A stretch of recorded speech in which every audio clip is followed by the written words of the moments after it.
90 થી 100 વચ્ચે રહી શકે, 90 થી નીચે પણ જઈ શકે, કારણ કે પેપર ખૂબ અઘરું છે. એક વસ્તુ ધ્યાનમાં રાખજો મિત્રો, પેપર તમારા એકના માટે અઘરું નહોતું, બધા માટે અઘરું હતું. લગભગ બધા વિદ્યાર્થીઓની ફરિયાદ છે કે આખું પેપર જોઈ નથી શક્યા, તો કટ ઓફ ખૂબ નીચે જાય. પાસ્ટમાં એવા પણ જોયેલા છે કે 400 માર્કની એક્ઝામ હોય ને 113 માર્ક્સનું કટ ઓફ હોય, એટલે 27.25% થાય. તમારે ચિંતા ક્યારે કરવી? નમસ્તે મિત્રો, આપણે જે રવિવારે STI ની એક્ઝામ લેવાની, એમાં IR ના જે પ્રશ્નો પૂછાણા એના માટે ભેગા થયા છીએ આજે.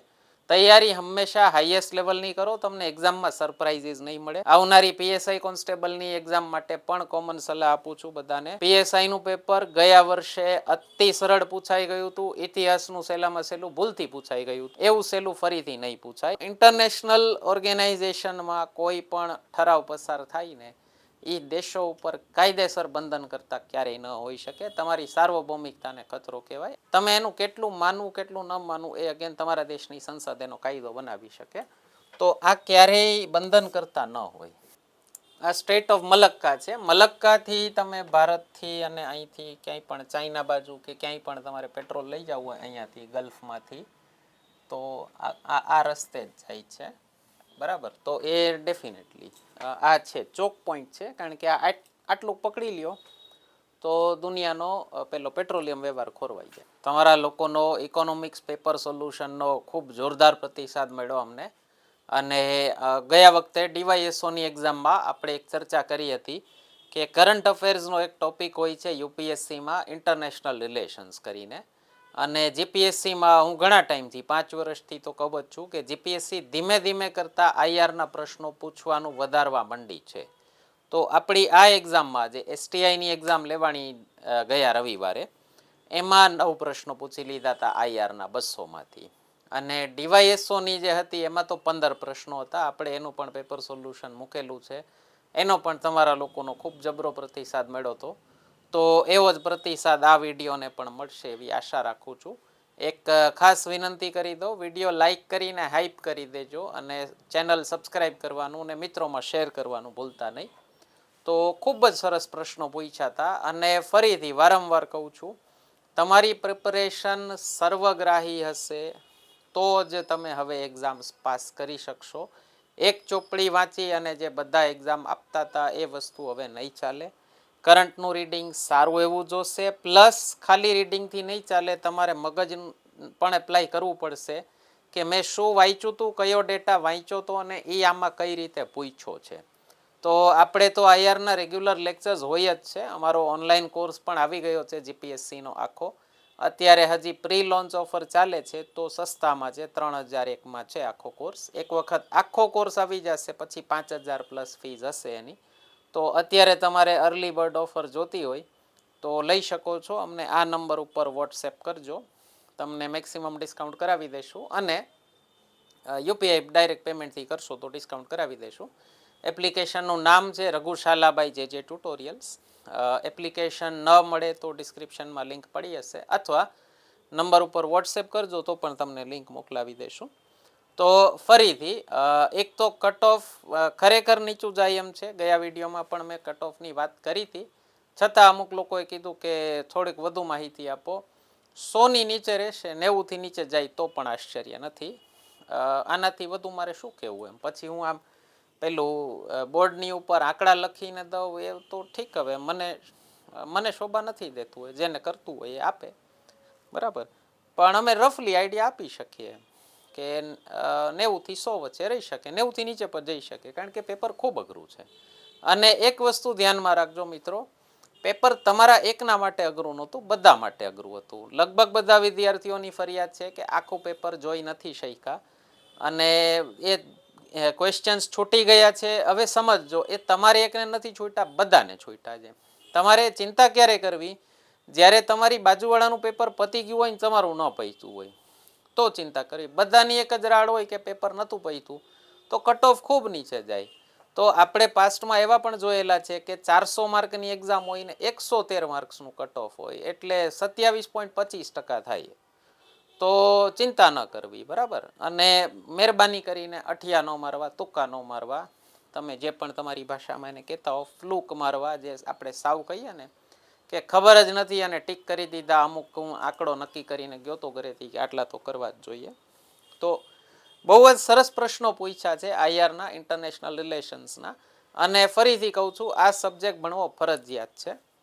અને ફરીથી કહું છું, એક વસ્તુ હું વારંવાર કહેતો આવ્યો છું, મારા મેઇન્સના પેપર સોલ્યુશન્સ તમે લોકોએ જોયા હોય તો એમાં પણ હું વારંવાર વર્ષોથી કહું છું કે યુપીએસસી સુધીની તૈયારી કરશો તો જ હવે જીપીએસસી પાસ થઈ શકાય એમ છે. બીજી વસ્તુ, ક્લાસ 1ની તૈયારી અલગ અને ક્લાસ 3ની તૈયારી અલગ, એ ભૂલી જાજો. હું મારી લખેલી બંધારણની બુક છોકરાઓને આપું છું અને કહું છું કે આમાંથી કયો ક્વેશ્ચન ક્લાસ 3માં નહીં પૂછાય એ મને કહી દો એટલે હું તમને નહીં ભણાવું. ઇતિહાસ બધા માટે સેમ જ હોય, ભૂગોળ બધા માટે સેમ જ હોય. તૈયારી હંમેશા હાઈએસ્ટ લેવલની કરો, તમને એક્ઝામમાં સરપ્રાઇઝીસ નહીં મળે. આવનારી પીએસઆઈ કોન્સ્ટેબલની એક્ઝામ માટે પણ કોમન સલાહ આપું છું બધાને. પીએસઆઈનું પેપર ગયા વર્ષે અતિ સરળ પૂછાઈ ગયું હતું, ઇતિહાસનું સહેલામાં સહેલું ભૂલથી પૂછાઈ ગયું હતું. એવું સહેલું ફરીથી નહીં પૂછાય. એના પછીનું તરત જ કોન્સ્ટેબલનું પેપર જોઈ અને આપણને ખ્યાલ આવ્યો કે હવે પછીના પેપર્સનું લેવલ શું રહેશે. તો તૈયારી કરવામાં કંજૂસી નહીં કરો. તમારા ટીચરને ન આવડતું હોય, તમારો ટીચર ગોખણપટ્ટી કરાવતો હોય તો ટીચર બદલી નાખો. વ્યવસ્થિત તમને કન્સેપ્ટ ક્લેરિટી સાથે સમજાવે એવા ટીચર ગોતો. શરૂ કરીએ આપણે. મારી પાસે આ બી સિરીઝનું પેપર છે, તો એમાં આઈઆરનો પહેલો પ્રશ્ન છે 92મો હતો, જે શું કીધું છે, ભારત આંતરરાષ્ટ્રીય શાંતિ અને સુરક્ષા પ્રત્યેની તેની બંધારણીય પ્રતિબદ્ધતાના કારણે સંયુક્ત રાષ્ટ્ર શાંતિ સેના, એટલે આપણે એને ઇંગ્લિશમાં કહીએ છીએ UNPKF, United Nations peacekeeping force, એમાં સૌથી મોટા અને સૌથી સુસંગત યોગદાનકર્તાઓમાંનું હોય. ભારત યુએનપીકેએફમાં જે યુનાઇટેડ નેશન્સની આર્મી છે એની વાત થાય છે, શાંતિ સેના શબ્દ વાપરો છે. તો યુએનપીકેએફમાં સૌથી વધુ સૈનિકો મોકલતું દેશ ભારત છે, સૌથી મોટું છે, સૌથી સુસંગત મીન્સ આપણે બહુ કમ્પ્લાયન્ટ રીતે એ લોકોને એના નિયમોના પાલન કરી અને આપણે યોગદાન કરીએ છીએ. તો નીચેના વિધાનો ધ્યાને લો. પહેલું કીધું છે આંતરરાષ્ટ્રીય કાયદા માટે સન્માન વધારવા, અહીંયા સન્માન વધારવા હોવું જોઈએ. અને આંતરરાષ્ટ્રીય શાંતિ જાળવવામાં યોગદાન આપવા માટે ભારતની સહભાગિતા માટે આ સત્તાવાર અને બંધારણીય તર્ક છે, બિલકુલ છે, બરાબર. આપણે હંમેશા ઇન્ટરનેશનલ લોનું સન્માન કર્યું છે. એક પેલા રાષ્ટ્રપતિ છે ભાઈ, બાજુવાળા દેશના રાષ્ટ્રપતિનું ઉપાડીને લઈ ગયા હમણાં, આપણે એવું ક્યારેય નથી કર્યું, બરાબર.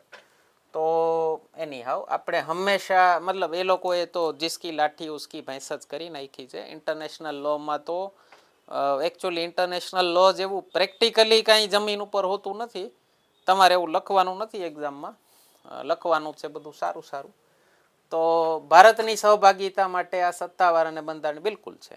સેકન્ડ છે સંયુક્ત રાષ્ટ્ર શાંતિ સેના મિશન એ બિન આક્રમક, નોન એગ્રેસિવ હોય, તટસ્થ કામગીરી છે, ન્યુટ્રલિટી રાખે અને ભારત તેનો ઉપયોગ પ્રાદેશિક વિસ્તરણ એટલે કે પોતાનું રિજનલ એક્સપાન્શન માટે, ભારત પોતાનું એ ટેરિટરી વિકસાવવા માટે નથી કરતું અથવા આર્થિક શોષણ માટે નથી કરતું, જે શાંતિ રક્ષાના મૂળ સિદ્ધાંતોનું ઉલ્લંઘન બિલકુલ છે, બરાબર. અને ત્રીજું છે જ્યારે ભારત સૈનિક બળો પૂરા પાડે ત્યારે તેઓ સંયુક્ત રાષ્ટ્રના કાર્યકારી આદેશ હેઠળ મૂકવામાં આવે છે. તો યુએનપીકેએફના 3 સિદ્ધાંતોની વાત કરી છે. સંમતિ એટલે કે કન્સેન્ટ ઓફ બોથ પાર્ટીઝ, તમે જે દેશમાં મોકલો છો એની પણ સંમતિ જોઈએ. જેમ કે હમણાં શ્રીલંકામાં જરૂર પડી હતી, નેપાળમાં પાસ્ટમાં જરૂર પડેલી છે. તો ભારતના યુએનપીકેએફ સૌથી વધુ આફ્રિકાના દેશોમાં હોય છે, બરાબર. નિષ્પક્ષતા, ઇમ્પાર્શિયાલિટી, તમે જ્યારે કામ કરો ત્યારે તમારા દેશનું હિત ન જોવો, ઇમ્પાર્શિયલી કામ કરો. અને આત્મરક્ષણ સિવાય બળનો ઉપયોગ ન કરો, મીન્સ સેલ્ફ ડિફેન્સ સિવાય એ આર્મીનો ઉપયોગ ન કરવો. તો આ એના ફરજિયાત છે.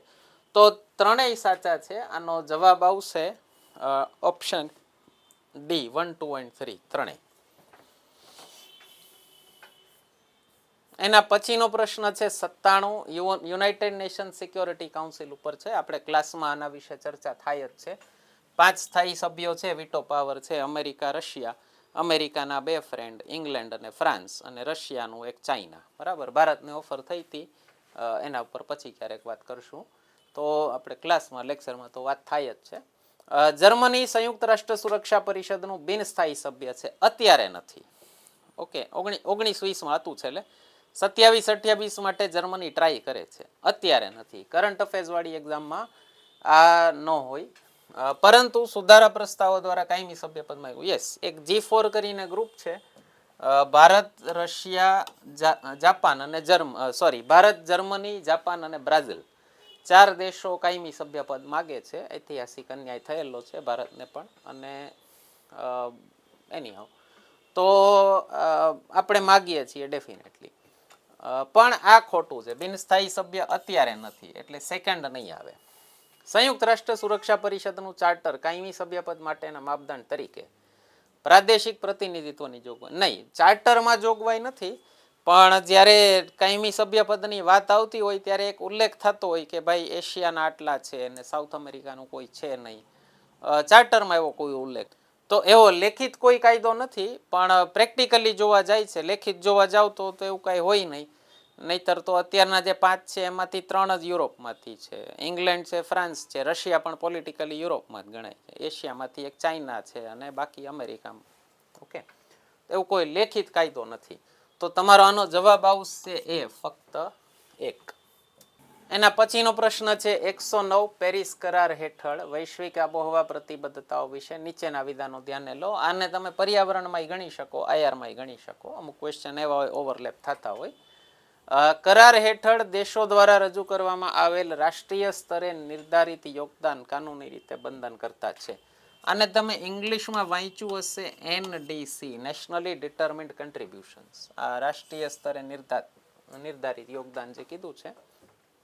તો દરેક દેશે પોતાના નેશનલી ડિટર્મિન્ડ કન્ટ્રીબ્યુશન્સ ડિક્લેર કર્યા છે, પણ એ કાનૂની રીતે બંધન કરતા નથી. આંતરરાષ્ટ્રીય કાયદો, કોઈ પણ આંતરરાષ્ટ્રીય કરાર કોઈ પણ સાઇન કરો ને, એ બાય ડિફોલ્ટ તમારા દેશમાં બંધન કરતા ન થઈ જાય. એના માટે તમારે કાયદો ઘડવો પડે તમારા દેશમાં. જેમ કે હમણાં યુરોપમાં એક કાયદો બન્યો છે. આપણે ભારત અને ઇંગ્લેન્ડ અને ભારત અને યુરોપિયન યુનિયન વચ્ચે જે FTAની વાત ચાલતી હતી, એમાં એ એક મોટી ફાંસ હતી આપણે કે ભારતનો જે કોલસો આપણે કાઢીએ છીએ એમાં એન્વાયરમેન્ટલ થાય છે પેલું કાર્બન એમિશન, તો એ લોકો એના ઉપર ટેક્સ લગાવ્યો, કાર્બન ટેક્સ લગાવ્યો. એ લોકોએ કાયદો બનાવીને કાર્બન ટેક્સ લગાવ્યો છે.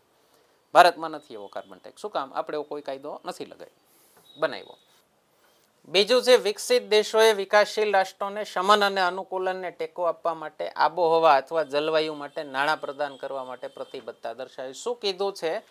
શબ્દો થોડાક અઘરા પૂછ્યા છે. શમન અને અનુકૂલન, આ પેલી વાત થાય છે mitigation and climate mitigation and adaptation. તો મીન્સ શમન એટલે ક્લાઇમેટ ચેન્જને અટકાવવું, અને બીજું છે કે એને અનુકૂળ, ક્લાઇમેટ ચેન્જ જે થાય છે એને અનુકૂળ પગલાં ઉઠાવવા. તો એના માટે એક બહુ મોટી સમસ્યા હોય છે. વિકાસશીલ દેશો પાસે પૈસા ઓછા છે, વિકસિત દેશો પાસે ટેકનોલોજી પણ છે, પૈસા પણ છે. તો ઘણા ટાઈમથી માગતા હતા કે તમે પૈસા આપો. તો આ લોકોએ એના માટે પ્રતિબદ્ધતા દર્શાવી હતી પેરિસ એગ્રીમેન્ટમાં. તો આનો જવાબ આવશે તમારો B, ફક્ત 2. ચાલો, એના પછી છે 145. પૂર્વ જોડાણ એક્ટ ઈસ્ટ પોલિસી જે એક ચાલે છે આપણી ભારત અત્યારની વર્તમાન સરકારની. તો એમાં ભારત, મ્યાનમાર, થાઈલેન્ડ ટ્રાઇલેટરલ હાઈવે, ત્રિપક્ષીય રાજમાર્ગ, દક્ષિણ એશિયા અને દક્ષિણ પૂર્વ એશિયા વચ્ચે ભૌતિક સંલગ્નતા વધારવાનો લક્ષ્યાંક ધરાવે. બિલકુલ યસ. આની અત્યારે શું કામ પૂછાયો છે આ પ્રશ્ન? મ્યાનમારમાં ઇલેક્શન છે અને મ્યાનમારમાં છેલ્લા 5 વર્ષથી મિલિટરી સરકાર છે. ત્યાંની ચૂંટાયેલી સરકારને એ લોકોએ રાતોરાત હટાવી દીધી હતી, અને એનાથી આ હાઈવે છે ને એ ખોરવાઈ ગયો હતો. 70% જેવો બની ગયો છે. તો અત્યારે મ્યાનમારમાં સરકાર ઇલેક્શન છે, તો હવે ચૂંટાયેલી સરકાર આવશે તો આશા છે ભારતને કે ફરીથી આનું કામ શરૂ થશે અને સમયસર પૂરો થઈ જશે. તો એટલા માટે પૂછાયો છે આ પ્રશ્ન. આ યોજનાના મુખ્ય રૂપરેખાના ભાગરૂપે માર્ગ અને રેલવે બંનેના વિકાસનો નહીં, આમાં રેલવે નથી, ફક્ત રોડ જ છે. અને ત્રીજું છે ત્રિપક્ષીય હાઈવે દ્વારા જમીન માર્ગો દ્વારા ભારતને મુખ્ય એશિયાઈ બજારો સાથે જોડીને પ્રાદેશિક વેપારમાં સુધારો થવાની. યસ, એના માટે જ કર્યું છે, વેપાર માટે પણ કર્યું છે અને સ્ટ્રેટેજિક એડવાન્ટેજ પણ છે. તો તમારો જવાબ આવશે 1 અને 3, ઓપ્શન B. બરાબર. નેક્સ્ટ છે 171. પર્યાવરણીય અધિકારોની વૈશ્વિક માન્યતા. આમાં કીધું છે સંયુક્ત રાષ્ટ્ર માનવ અધિકાર પરિષદ, એટલે ઇંગ્લિશમાં થાય UNHRC, United Nations Human Rights Council, એણે સંયુક્ત રાષ્ટ્ર મહાસભા એટલે આનું થાય છે UNGA. આવી રીતે કોઈ ટર્મ્સ જરૂર પડે તો શોર્ટમાં લખી લેવા ઇંગ્લિશમાં, તમને ટપો પડે કે UNGA દ્વારા તે વિષય પર ઠરાવ અપનાવવામાં આવ્યો એની પહેલા સ્વચ્છ, સ્વસ્થ અને ટકાઉ પર્યાવરણના અધિકારને માન્યતા આપી હતી. કોણે? UNHRCએ.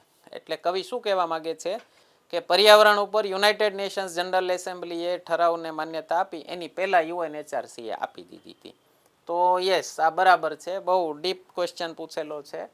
ખબર હોય તો ખબર હોય, બરાબર. અને 2021 અને 22નો ડેટા છે. તો કદાચ અત્યારે જેણે હમણાં તૈયારી શરૂ કરી હોય એ લોકોને ન ખ્યાલ હોય, કોઈ વાંધો નહીં. સેકન્ડ છે સંયુક્ત રાષ્ટ્ર મહાસભાનો ઠરાવ તમામ સભ્ય દેશો માટે આ અધિકારને કાયદેસર રીતે બંધન કરતા બનાવે છે. ફરીથી કહી દો મિત્રો, ઇન્ટરનેશનલ ઓર્ગેનાઇઝેશનમાં કોઈ પણ ઠરાવ પસાર થાય ને એ દેશો ઉપર કાયદેસર બંધન કરતા ક્યારેય ન હોઈ શકે. તમારી સાર્વભૌમિકતાને ખતરો કહેવાય. આપણે બંધારણના જે સ્ટાર્ટિંગના લેક્ચર્સ યુટ્યુબ ઉપર મૂકેલા છે, એક આપણી લેક્ચર સિરીઝ પડી છે, ન જોઈ હોય ખાસ કરીને જોઈ લેજો મિત્રો. 11 લેક્ચર્સ ફ્રીમાં મૂક્યા છે. મૂળભૂત અધિકાર સુધીનો તમામ ડેટા આપી દીધો છે, તમને ખૂબ હેલ્પ કરશે. એમાં શરૂઆતમાં જ આપણે વાત થઈ છે આર્ટિકલ 1માં જ કે તમે યુનાઇટેડ નેશન્સના મેમ્બર હો તો એ તમારી સાર્વભૌમિકતા ઉપર ખતરો છે કે નહીં. તમે એનું કેટલું માનવું કેટલું ન માનવું એ અગેન તમારા દેશની સંસદ એનો કાયદો બનાવી શકે. તો આ ક્યારેય બંધન કરતા ન હોય, બરાબર. તો સેકન્ડ નથી, ફર્સ્ટ છે તમારો જવાબ આવશે એ ફક્ત પહેલું. એના પછીનો પ્રશ્ન છે 186, આંતરરાષ્ટ્રીય દરિયાઈ વેપાર માર્ગોની ભૂમિકા. એના વિશે છે. એક કીધું છે સુએઝ કેનાલ માર્ગ, જે ભૂમધ્ય સમુદ્ર એટલે મેડિટરેનિયન સી અને લાલ સમુદ્ર એટલે રેડ સી વચ્ચે છે. તેણે ઉત્તર અમેરિકન પૂર્વ કિનારાના બંદરો, મીન્સ અમેરિકાના ઈસ્ટર્ન પોર્ટ્સ, બરાબર. આ અમેરિકા હોય તો એની આ બાજુના બંદરો અને પૂર્વ એશિયાના બંદરો વચ્ચેનું અંતર નોંધપાત્ર રીતે ઘટાડ્યું. અમેરિકાથી અહીંયા જાપાન આવે અને પછી એશિયા આવે તો એના પૂર્વ બંદરો. ઓકે, ચાલો. બીજું કીધું છે પનામા કેનાલ. પનામા કેનાલ આવી નોર્થ અમેરિકા સાઉથ અમેરિકા વચ્ચે. એના પૂર્ણ થવાથી પશ્ચિમી યુરોપિયન બંદરો અને યુએસએના પૂર્વ કિનારા વચ્ચેનો દરિયાઈ માર્ગ. સમજો, યુરોપ અહીંયા ક્યાંક છે અને આ પૂર્વ અમેરિકા થઈ ગયું. તો પશ્ચિમી યુરોપિયન બંદર અને યુએસએના પૂર્વ કિનારા વચ્ચેનો દરિયાઈ ન થાય ટૂંકો. ઓકે. ત્રીજું છે મલક્કાની સમુદ્ર ધુની. મલક્કા, સ્ટ્રેટ ઓફ મલક્કા આપણે એશિયામાં છે. એ મુખ્યત્વે પરિવહન થતા પેટ્રોલિયમના કુલ જથ્થાની રીતે હાલમાં વિશ્વનો એકમાત્ર, આ એક ફક્તની જગ્યાએ છે ને, આ એકમાત્ર અથવા 16 હતું એને એકમાત્ર કરવું જોઈએ. તો સૌથી વ્યસ્ત ચોક પોઈન્ટ છે. ઓકે, મીન્સ શું કહેવા માંગે છે, સ્ટેટ ઓફ મલક્કા ઉપરથી દુનિયાનો સૌથી વધુ પેટ્રોલિયમનો જથ્થો આવજા કરે છે. તમને ત્રણેય બતાવી દઉં. આ સુએઝ કેનાલ છે, અહીંયા આવી, અને આ સુએઝ કેનાલથી તમે જુઓ યુરોપ અને એશિયા વચ્ચેનો રસ્તો ટૂંકો થઈ જાય છે. એનાથી 11,600 કિલોમીટર થાય, એના વગર 19,800 થાય. આ વાસ્કો ડા ગામા વાળો રસ્તો લ્યો તો આ સ્ટેટ ઓફ મલક્કા છે. મલક્કાથી તમે ભારતથી અને અહીંથી ક્યાંય પણ ચાઇના બાજુ કે ક્યાંય પણ તમારે પેટ્રોલ લઈ જવું હોય અહીંયાથી ગલ્ફમાંથી, તો આ રસ્તે જ જાય છે, બરાબર. તો એ ડેફિનેટલી આ છે ચોક પોઈન્ટ છે, કારણ કે આ આટલું પકડી લ્યો તો દુનિયાનો પેલો પેટ્રોલિયમ વ્યવહાર ખોરવાઈ જાય. અને આ છે પનામા કેનાલ. તો પનામા કેનાલથી નોર્થ અમેરિકા અને સાઉથ અમેરિકા વચ્ચેનો જે ટ્રેડ છે, તો તમે જોઈ શકો છો અમેરિકાની પૂર્વી બાજુ આ થાય, અમેરિકાની પશ્ચિમી બાજુ આ થાય. તો પૂર્વથી પશ્ચિમ વચ્ચે તમારે જવું હોય તો આનો રસ્તો ઘણો ટૂંકો થઈ જાય. હવે તમને સવાલ શું પૂછ્યો તો પેલો, કે સુએઝ કેનાલથી ઉત્તર અમેરિકાના પૂર્વ કિનારાના બંદરો અને પૂર્વ એશિયાના બંદરો વચ્ચેનું અંતર ન થાય, આનાથી નથી થતું. ઓકે, એમાં પણ સ્ટ્રેટ ઓફ મલક્કા જ કામ કરે છે. બીજું, પનામા કેનાલના પૂર્ણ થવાથી પશ્ચિમી યુરોપિયન બંદરો અને યુએસએના પૂર્વ કિનારા, આપણે વાત થઈ તો પનામા કેનાલથી આ પણ નથી થતું. પનામા કેનાલથી પ્રોબ્લેમ સોલ્વ થાય છે. પનામા કેનાલથી પ્રોબ્લેમ સોલ્વ થાય છે અમેરિકા, ઉત્તર અમેરિકા અને દક્ષિણ અમેરિકા વચ્ચે અહીંયા છે. તો આમથી આમ જવું હોય અથવા યુરોપથી તમારે અમેરિકાના પશ્ચિમી કિનારે ઉપર જવું હોય, યુરોપિયન બંદરો અને યુએસએના પૂર્વ, આ પૂર્વની જગ્યાએ પશ્ચિમી હોત ને તો પનામા કેનાલ મદદ કરે. પૂર્વ તો અહીંયા આ યુરોપ છે તો સીધું અહીંથી આમ જઈ શકાય છે, બરાબર. અને ત્રીજું કીધું છે મલક્કાની સમુદ્રનું દેશ, તો થર્ડ સાચું છે, ફર્સ્ટ સેકન્ડ ખોટા છે. તો જવાબ આવશે તમારો એ, ફક્ત 3. ચાલો, એના પછી એક છે રેર અર્થ એલિમેન્ટ્સનો. આ પણ અગેન તમે સાયન્સ એન્ડ ટેકનોલોજીમાં ગણી શકો અને આઈઆરમાં ગણી શકો. શું કામ? આ રેર અર્થ એલિમેન્ટ્સના કારણે આવનારા સમયમાં આપણી ઇન્ટરનેશનલ પોલિટિક્સ, ડિપ્લોમસી બધું બહુ મોટા સ્વરૂપે ચેન્જ થવાની છે, અત્યારે ઓલરેડી થઈ ગઈ છે. તો રેર અર્થ એલિમેન્ટ્સને રેર શું કામ કહેવાય છે? આનો જવાબ આવે તમારો બી. તે યોગ્ય પ્રમાણમાં મોજૂદ છે પણ કાઢવા ખૂબ મુશ્કેલ છે. એના પછીનો જ પ્રશ્ન 194 એડીબી ઉપર છે, એશિયન ડેવલપમેન્ટ બેંક ઉપર. શું કીધું છે? ફર્સ્ટ, સભ્ય દેશોને ઇન્ફ્રાસ્ટ્રક્ચર, આબોહવા સ્થિતિસ્થાપકતા એટલે એન્વાયરમેન્ટલ જે અત્યારે ક્લાઇમેટનું જે છે એની સ્થિતિ જાળવી રાખવા માટે અને સામાજિક વિકાસ માટે નાણાકીય અને તકનીકી સહાય પૂરી પાડે છે. યસ, પાડે છે. બીજું છે એડીબીનું મુખ્યાલય મનીલા, ફિલિપાઈન્સમાં છે. યસ, આ પણ છે. ત્રીજું છે એડીબીમાં મતદાનની સત્તા તમામ સભ્ય દેશો વચ્ચે શેર હોલ્ડિંગને ધ્યાનમાં લીધા વિના સમાન રૂપે વેચાયેલી નહીં. કોઈ પણ ઇન્ટરનેશનલ આ ટાઈપનું ઓર્ગેનાઇઝેશન હોય ફાઇનાન્શિયલ, તો એમાં તમારો શેર કેટલો છે એના આધારે તમારો વોટિંગ રાઇટ હોય. થર્ડ સાચો નથી, બરાબર. અને આમાં જવાબ આવે છે તમારો બી, ઓપ્શન બી, ફક્ત 1 અને 2. અને છેલ્લો પ્રશ્ન છે આઈઆરનો 199મો, COP28ની બેઠક ઉપર છે.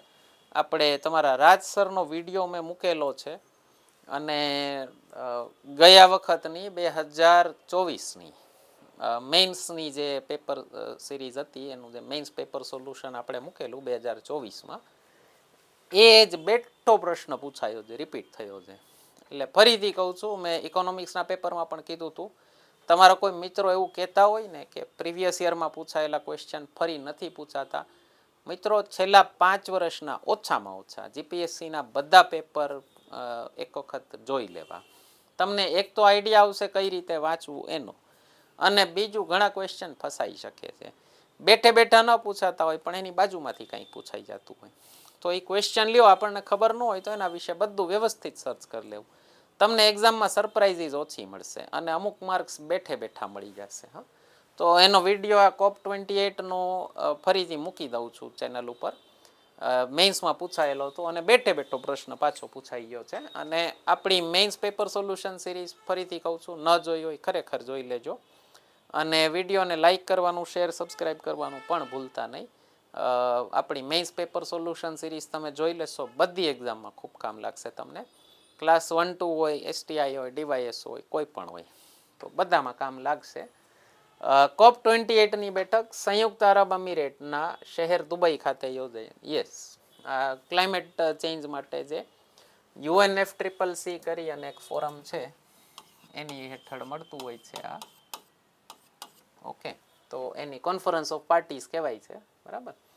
અને તેના મુખ્ય ઉદ્દેશોમાં વૈશ્વિક સ્ટોકટેકના પરિણામોની સમીક્ષા કરવાનો સમાવેશ થતો હતો. યસ, ડેફિનેટલી આ વાત થયેલી છે એમાં વિડીયોમાં. લોસ એન્ડ ડેમેજ ફંડને સંપૂર્ણ રીતે કાર્યરત કરવામાં આવ્યું હતું, જે જર્મની અને સંયુક્ત અરબ અમીરાત જેવા વિકસિત દેશોના પ્રારંભિક યોગદાન સાથે શરૂ કરવામાં આવ્યું. યસ, આ પણ સાચું છે. આનો જવાબ આવશે સી, 2, 1 અને 2 બંને. ઓકે, તો મિત્રો આ હતું આઈઆરનું પેપર સોલ્યુશન. જલ્દી જ આપણે બંધારણ અને મેથ્સ રીઝનિંગનું પેપર સોલ્યુશન લઈને આવશું. વૈદિક ગણિતની મેથડથી આપણે મેથ્સ રીઝનિંગ કરાવીએ છીએ, તો કેટલું ફાસ્ટ કેલ્ક્યુલેશન થઈ શકે તમને ખ્યાલ આવશે. આપણા વૈદિક મેથ્સના પેપર સોલ્યુશન્સ પ્રીવિયસ પણ પડ્યા છે. કોન્સ્ટેબલવાળું એક ગયા વખતનું પડ્યું હતું, જેમાં IBPS જેવા ક્વેશ્ચન પૂછી લીધા હતા. ન જોયું હોય ખાસ જોઈ લેજો. કોન્સ્ટિટ્યુશનનું પણ પેપર સોલ્યુશન જલ્દી જ લઈને આવશું તમારા માટે. તો જોતા રહેજો ચેનલ અને લાઇક શેર સબસ્ક્રાઇબ કરવાનું ભૂલતા નહીં. કાંઈ પ્રશ્નો હોય કમેન્ટ સેક્શનમાં પૂછી શકો છો. ધન્યવાદ.